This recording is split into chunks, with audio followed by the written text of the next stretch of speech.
It is shootout season for real for the Phoenix Suns. As always, it's your boy Wraith Hoops. Make sure to like this video, comment your thoughts down below, whether you agree or disagree. Let's have a respectful discourse down below. I know I haven't been the highest on the Suns in the beginning, but after their most recent trade, I do believe that they are true contenders with the depth they've added. They still have a little bit of playmaking issues that I would be a little bit concerned about, but I think the bigger issue is just simply the health of the team. And defensively, if it turns into a we need to outscore everybody on a nightly basis or a we can outscore everybody on a nightly basis. As always, it's your boy Wraith Hoops. Make sure to like the video, comment your thoughts, subscribe and turn on post notifications to get some more NBA content. Let's get into it. Now, last night, the Suns ended up rolling out a lineup of Kevin Durant, Josh Okogie, Yusuf Nurkic, Bradley Beal, and Devin Booker, which was a predictable starting five because most people expected that to be the one for the start of the season. That being said, Josh Okogie is kind of up for grabs as to whether he ends up maintaining that starting spot or if he gets switched out for another player, which is reasonable to assume is possible.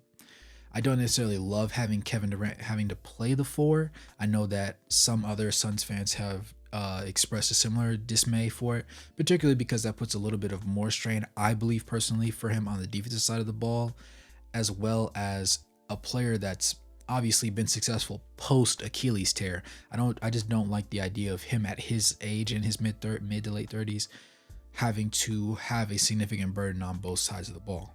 That being said, they did pretty well from the playmaking standpoint. In that game, there was a significant number of free throws, and they did end up winning 130 to 126, which was the highest scoring preseason game that I've noticed so far. And it was punctuated by a first quarter that started out with Phoenix up 46 to 29. So if you thought they were going to outscore opponents, they were going to outscore opponents, basically. Now, in the fourth quarter, the only reason the game became particularly close was because the Detroit Pistons bench outscored Phoenix's bench 38 to 18. So it was a 20-point swing. And then in overtime, Phoenix ended up closing it out 8-4. Now, while the second and third quarters were pretty pedestrian, averaging between 24 to 34 points between both teams in those two quarters, I would say that the shooting on both sides of the floor was pretty solid. It was more so a thing of the Phoenix Suns shooting really well and having so many double-digit scores. Now, Yuta Watanabe ended up playing the most minutes for them at 30. He ended up with 10 points, all 4 of 9 shooting and 2 of 6 from beyond the arc, which wasn't bad, wasn't terrific, but he looked pretty solid in those minutes. The person that I wanted to highlight the most, though, obviously outside of Kevin Durant, Bradley Beal, and obviously Devin Booker, was the fact that Grayson Allen really just stepped on the court and it looked like he didn't miss a beat. He looked like he had been there last year and had already been in the offense and everything like that. He put up 18 points in 20 minutes, shooting 7 for 11 from the field and 3 of 6 from the three-point line. He was just a monster and shot lights out. So if that's any indicator, him coming off the bench for you is a very special thing because he's a solid defensive piece that is reliable on that side of the floor. Obviously, he would be younger than most people on the roster, and he's not very prone to making very many mistakes. So it's a high upside, low cost kind of situation when he plays in games. And this first preseason game was a very good example of it because he shot very well from the floor. He scored a lot of points and a decent sample size of minutes. That being said, obviously Kevin Durant had 12, Bradley Beal had 11, and Devin Booker had 12. They all shot a decent number of field goals. There wasn't anything too interesting to see between them. They did end up having 6 assists. Now, Yusuf Nurkic ended up having 3 assists, and I believe that he was kind of that playmaking cog in the machine that they really needed to help offset the loss of playmaking that Chris Paul provided. Now, you're expecting Bradley Beal to really, I guess, pick up the slack in that department, but if all the guys are shooting the ball really well, it's really just to swing the ball to whoever gets an open shot or swing a ball to somebody gets a lightly contested shot until it happens. There was a decent amount of movement as far as cuts and screens went. I believe that we'll see similar gameplay in the regular season, and I think there will be even more movement just so that you can get guys more open and get more easy looks. And when you do have guys that are sharpshooters and guys that just shoot the ball really well consistently over the majority of their career, it's really easy to set guys up to get open shots. Now, obviously, seeing as the score to this game was particularly high, even though there was a lot more minutes from the bench pieces, I would like to say that it's going to be a staple for them in the regular season. I don't expect them to have too many 90-point games. I think it's going to be a lot. I think I'm going to have one of the highest efficiency offenses in order for them to simply be successful, because they aren't a very defensively centered team.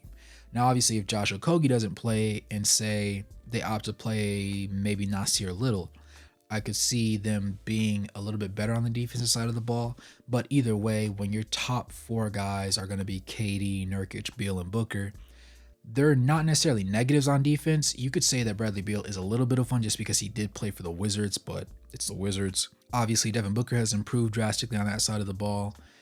And Kevin Durant has been solid, even though you don't want him doing too much, since obviously he is older in the latter stages of his career and a potent scorer. You'd rather use him on that side of the ball than have him focus too much on defense, which is why I also kind of have an issue with him running the four for them. But this last game showed us a lot of what we can expect to see in the regular season. You can expect Yusuf Nurkic not to be a terrific scorer. He did in this one only have 5, 5, and 3, but it was significant because he was 2 for 4 from the field.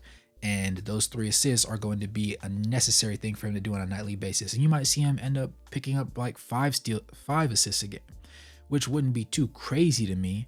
But I would like to see him be careful with his personal fouls, because in only 15 minutes, he did have 4 of them. I don't think that's going to be normal for him. I wouldn't expect it to be. But I did like the fact that they did have Drew Eubanks and Bol playing some solid minutes. I don't expect there to be too much question as far as what those players do, but I do trust in the process that they have going on over there. I believe Frank Vogel will end up finding some sort of way to get those guys in on things defensively, even if it's not a terrific kind of scheme that they end up running, just something that allows them to score copious amounts of points and not have to fret and panic on the defensive side of the ball. Any sort of assistance that kind of stifles opposing offenses just enough to allow them to get a lead, I believe they'll be able to comfortably maintain a lead.